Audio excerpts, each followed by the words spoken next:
Have you ever loved someone who made you feel like you were disappearing? Like every time you reached for them, they pulled further away. Like you were drowning in connection while they stood on the shore, watching you sink and called it peace. You begged with your presence. You explained yourself over and over. You twisted yourself into shapes you didn't recognize just to make them stay. And still, silence, distance. Another wall between you and the one thing your heart needed most. If that hits you somewhere deep, this video is going to change how you see everything. I need you to stay until the end because what I'm about to share with you is the truth that will set you free. Not just from this pattern, not just from this pain, but from the belief that you were the problem. You are going to walk away from this video knowing exactly what avoidants carry inside them, why they do what they do, why they say one thing and feel another, and most importantly, why you deserved better all along. Here's what no one tells you. There are people in this world who want to love you. Deep down, they want it badly. But the moment things get real, the moment intimacy asks them to be seen, something inside them panics. And I'm not talking about not loving you enough. I'm talking about something broken, something that runs so deep they don't even know it's there. They learned early that love was not safe, that showing your true self got you hurt, that the price of connection was your peace. So they built a fortress, brick by brick, year by year, until the person inside that fortress couldn't even remember what openness felt like.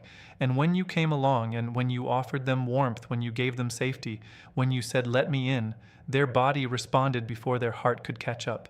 They ran, not because they didn't want you, but because their nervous system screamed that wanting you was dangerous. That getting close meant losing themselves. That if they let you see who they really were, you would leave anyway. So why not leave first? Why not protect themselves from the inevitable blow? That is the tragedy of the avoidant. They want what they cannot allow themselves to have. And you were left standing there with your heart in your hands, wondering what you did wrong. You replayed every moment. You questioned your worth. You dimmed your light so you wouldn't overwhelm them. You became less so they could become comfortable with more. And nothing worked. Because it was never about you. You were never too much. You were never too needy. You were never asking for too much love. You were asking for the bare minimum, presence, consistency, someone who shows up and they couldn't give it, not because you're unworthy, but because they are trapped inside a cage they built themselves and they don't know how to open the door. You felt crazy. You felt desperate. You felt like you were losing yourself in someone who refused to meet you halfway, and no one around you understood. They said, "Just leave." They said, "Find someone better." They said, "You're wasting your time." But they didn't feel what you felt. They didn't see the moments when that person looked at you like you were everything before they vanished again. They didn't understand that this wasn't simple, that your heart didn't work like a light switch you could just turn off. You deserve to be understood. You deserve someone who made you feel chosen, not tolerated. And I'm going to tell you exactly what avoidants would say if they were brave enough to be honest about you, about themselves, about the war happening inside them every single day. Stay with me, because what comes next will make your chest hurt in the best possible way. You'll finally understand what happened to you, and you'll finally know that you can walk away with your head held high, not because you failed, but because you loved with courage. And that is something they will never understand. They become experts at making you feel alone while standing right next to you. Every conversation feels one-sided. Every attempt to connect bounces back like a ball hitting a wall. They mastered the art of emotional absence while physically present. You reach out in vulnerability and receive nothing but surface-level responses. You share your fears and they respond with a shrug. You show them your wounds and they look at you like you handed them a burden they never asked to carry. That is the mask. That is the performance they perfected so well they forgot it was a performance at all. They learned to wear independence like armor. Strength became their language. Needing anyone felt like weakness to them, a threat to the identity they built around never relying on anyone. So when you needed them, when you asked for their presence, they didn't see love. They saw demand. They saw someone trying to crack the foundation they spent years constructing. And instead of saying, "I'm scared," they said, "You're suffocating me." Instead of saying, "I don't know how to be there for you," they said, "You're too needy." Instead of saying, "I feel trapped when emotions get deep," they said, "I just need space." Every sentence designed to redirect the problem onto you. Because here is what they cannot do. They cannot look inward. Looking inward means confronting the wound. It means admitting that the reason they built these walls is because somewhere along the way, someone they needed proved themselves untrustworthy. Maybe a parent who was never there. Maybe a person they loved who left without warning. Maybe a betrayal so deep it rewired how they process connection forever. So they decided, no more. No more risking that pain. No more allowing anyone close enough to hurt them that badly again. And the world seemed safer after that. Lonelier, yes. Emptier, absolutely. But safe. Because if you never let anyone truly in, you never have to watch them leave. But safety is a prison they chose, and you paid the price. You began questioning yourself, wondering if you were indeed too intense, wondering if your need for closeness was somehow flawed. You dimmed your brightness, you learned to need less, you became smaller just to fit into the space they allowed you, and still, they felt you were too much, because their threshold for closeness is broken. Not you, not your love. The capacity to receive what you give was shattered long before you ever arrived. They create a narrative where your emotional needs are unreasonable. They make you feel like chasing them is your weakness. Like wanting consistency is a character flaw. They rewrite your reality until you believe the problem lives inside you, not in their inability to show up. But you were never the problem. Your heart that wanted depth, that was healthy. Your voice that asked for presence, that was reasonable. Your hands that reached for real connection, that was brave. Everything they made you feel was wrong about yourself was actually the proof that you are emotionally alive, that you are capable of the love they cannot access. They called you exhausting. They called you difficult. They called you complicated. What they really meant was you reminded them of everything they buried. Your vulnerability mirrored their own, and they couldn't face that mirror, so they blamed you instead. They pushed you away and called it boundaries. They went silent and called it independence. They left you confused and called it freedom. And you stayed. You tried harder. You explained yourself more clearly. You gave them more room.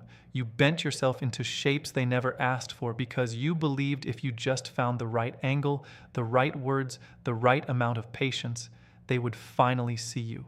But the door they locked was never on your side. The rejection you felt, it was never personal. It was a conditioned response, a programmed defense mechanism. Every time they pulled away, every time they made you feel invisible, that had nothing to do with your value. That was their fear wearing a disguise, their wound running the show, their broken parts blaming you for the earthquake they feel inside themselves. You were never too much for the right person. You were just too much for someone who never learned how to hold what you were offering. And now you know, that was never your failure to fix. Imagine carrying a heart that wants to be loved so badly it hurts, but every time someone reaches for you, you destroy the connection before it begins. That is the prison an avoidant lives inside, and they built it with their own hands. Here is what they would tell you if they could speak their truth out loud. Here is the confession living somewhere beneath all that distance they created between you. They would say, I saw you. I saw who you were. I saw the way you loved without conditions. I saw how you stayed when things got hard, and I wanted you more than I have wanted anything in my life. But wanting you terrified me, because the moment I felt myself falling, the moment I noticed myself needing you, my body activated something ancient, something buried so deep I didn't even know it was running my life. And suddenly, you became dangerous, not because you would hurt me, but because if I let myself need you, if I let myself depend on you, if I let you become part of my foundation, I would have to face the possibility of losing you, and that possibility felt like death. So I ran before you could leave. I pushed before you could pull away. I made you the villain so I didn't have to admit I was the one who was broken. They would tell you, I watched you dim yourself for me. I watched you shrink. I noticed every time you swallowed your needs to keep me comfortable. And part of me, the part I kept locked away, hated myself for making you do that. But I didn't know how to stop. I didn't know how to reach back. The muscle that connects to another human being, it atrophied inside me so long ago that using it felt impossible. They would confess, I was lonely. Every moment I created distance, I felt the emptiness grow heavier. I told myself I didn't need anyone. I told myself independence was strength. But at 3 in the morning, when the house was quiet and no one was watching, I felt how hollow the silence was. I wanted to call you. I wanted to text you. I wanted to say something real, but the fear held me like a cage. I would sit with your name on my screen and type nothing. I would rehearse in my head what I wanted to say and then delete it all. Because what if you didn't respond the way I hoped? What if you did? What if I let myself believe someone could hold me, and then they didn't? That second felt worse than any distance I could create on my own. So I chose the pain I knew over the hope I wasn't sure of. They would admit I sabotaged everything. Every time things got too good, too close, too real, I found a reason to pull back. I created drama where there was none. I picked fights over nothing. I searched for flaws in you so I could justify my retreat. Because if you were flawed, then leaving wasn't my failure. It was your fault. And I could live with that narrative easier than I could live with the truth, which was that I was too afraid to stay. I pushed you away while praying you would fight for me. I created walls hoping you would climb them. I went silent hoping you would chase me, and when you did, I told myself you were too clingy. When you didn't, I told myself you never really cared. There was no winning, no right move, because my wound controlled every decision I made. They would tell you, I knew I was hurting you. Somewhere underneath all my defense mechanisms, I knew, and that guilt lived in me daily. But admitting I was causing pain meant admitting I had to change. And change meant vulnerability. Change meant opening doors I had sealed shut for years, and I didn't know how. The cost of healing felt higher than the cost of hiding, so I chose to let you suffer rather than face my own brokenness. That is the tragedy of the avoidant. They are not villains. They are wounded people making wounded choices. They are not monsters who enjoy watching you bleed. They are humans so damaged by their past that they cannot help but destroy their own future. Understanding this does not excuse their behavior. Understanding this does not mean you should have stayed. Understanding this simply means you can release the burden of thinking you could have saved them. You can let go of the guilt you carried for not being enough to break through. You cannot heal someone who does not want to face their wound. You cannot love someone into safety when they are committed to their own prison. That was never your job. That was never your burden to carry. You showed up with everything you had. You loved with your whole chest, and they couldn't meet you, not because you failed, but because they were busy fighting wars inside themselves you couldn't see. And now, understanding this truth, you can finally breathe. Now you see it. Now you understand. Everything that happened to you, every silent treatment, every emotional disappearance, every time you felt yourself disappearing to make them comfortable, none of it was your fault. You were not broken. You were not too much. You were not difficult or exhausting or clingy. You were a soul running on full capacity in a space where someone had turned off all the lights and pretended no one was home. And you survived that. You survived doubting yourself. You survived questioning your worth. You survived the confusion that made you feel insane. You survived loving someone who couldn't love you back, and that survival made you stronger than you know. This pain was not wasted on you. Every wound you collected, you are going to turn those into wisdom. The lesson you learned from that avoidant, you are never going to unlearn it. You now know what emotional unavailability looks like from the inside. You can spot it before it breaks you again. You can sense the distance before it becomes a door slamming shut. That awareness is armor.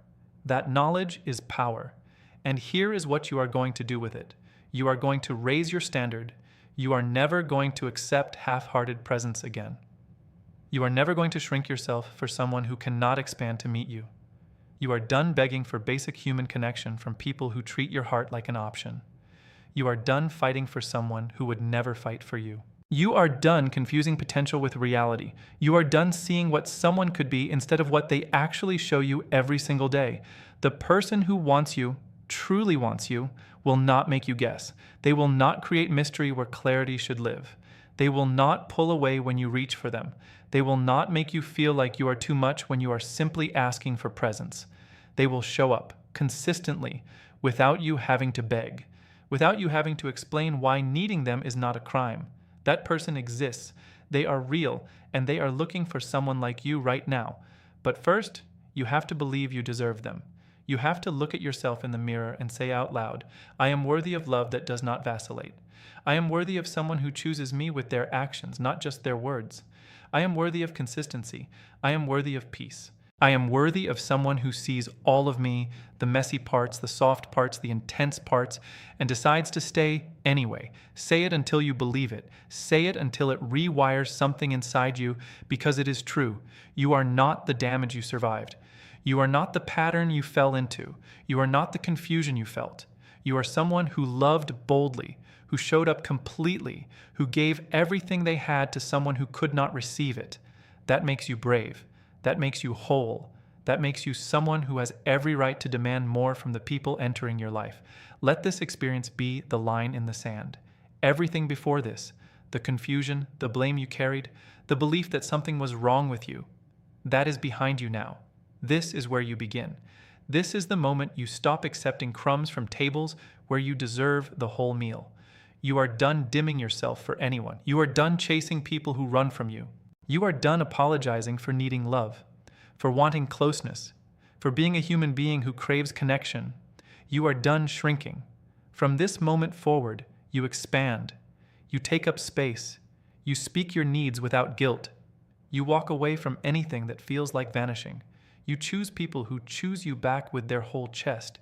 You build walls around your peace and you refuse to let anyone tear them down. You are no longer the person who stayed too long waiting for someone to choose them. You are the person who chooses themselves first. And when that right person arrives, the one who stays, the one who shows up, the one whose actions match their words, you will recognize them instantly because you will know what the absence felt like. You will know what inconsistent love costs, and you will refuse to pay that price ever again. This is your transformation. This is your awakening. This is the moment you stopped being victim to your past and became architect of your future. You are not what happened to you. You are what you decide to become from here. And you are deciding right now, no more less than you deserve. No more almost. No more almost enough. Only the real thing. Only the full thing. Only the kind of love that holds you without hesitation. You are ready for it now, and it is coming for you.